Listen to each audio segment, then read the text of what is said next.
প্রত্যেকটা বিল্ডিং এর সিঁড়ির বরাবর লিখে দেওয়া উচিত। উপরে উঠতে বলুন আল্লাহু আকবার, নিচে নামতে বলুন সুবহানাল্লাহ।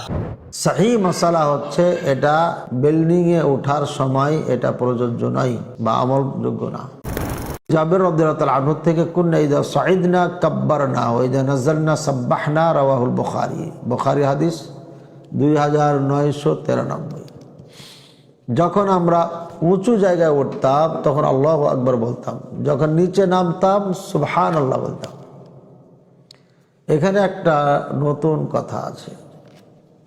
আমরা বিভিন্ন বিল্ডিংয়ের সিঁড়িতে, লিফটে দেখি না আল্লাহু আকবার ওঠার সময় বলবেন, বলা সুন্নাত, আবার নামার সময় সুবহানাল্লাহ বলা সুন্নাত। তাহলে এই হাদিস কি এখানের জন্য প্রযোজ্য? যে প্রযোজ্য নয়, এটা আমাদের জানা দরকার।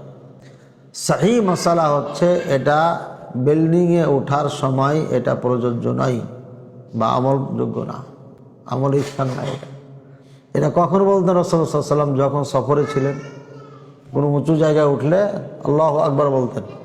উঁচু জায়গায় উঠলে মনে হয় যে আমি অনেক উঁচু উঠে গেছি, তোমার আমি সবার থেকে উপরে, এই অহংকার গৌরব যেন কিবির না আসে, এই জন্য আল্লাহু আকবার বলতেন, যে জানিয়ে দিতেন যে আল্লাহ সব থেকে বড়, আমি না।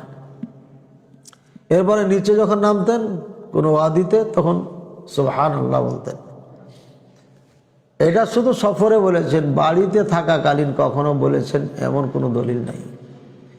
এবং আবু আইয়ুব আনসারী রাদিয়াল্লাহু তাআলা আনহুর বাড়ির দ্বিতীয় তলাতে রাসূলুল্লাহ সাল্লাল্লাহু আলাইহি ওয়াসাল্লাম থাকতেন, কখনো সিঁড়ি বেয়ে ওঠার সময় বলেছেন এমনও দলিল প্রমাণ নাই। তাই ইবনে উসাইমিন রাহিমাহুল্লাহকে বলেছিলেন যে এ ব্যাপারে আপনার মতামত। উনি বলেছিলেন যে মুকিম অবস্থায় এটা সুন্নাহ নাই, এটা সফরের জন্য। প্লাস মুকিম অবস্থায় রাসূলুল্লাহ সাল্লাল্লাহু আলাইহি ওয়াসাল্লাম, সাহাবায়ে কেরাম এমন আমল করেছেন বিল্ডিংয়ে ওঠার সময়, নামার সময়, এটা কখনো করেছেন এর প্রমাণ নাই। সুতরাং এটা সফরের জন্য, এবং সফরে পাহাড় ন্যাচারাল যে উঁচু জায়গা আল্লাহর পক্ষ থেকে হয়ে আছে, উঁচু জায়গায় উঠলে এটা বলতেন, নামলে সুবহানাল্লাহ বলতেন।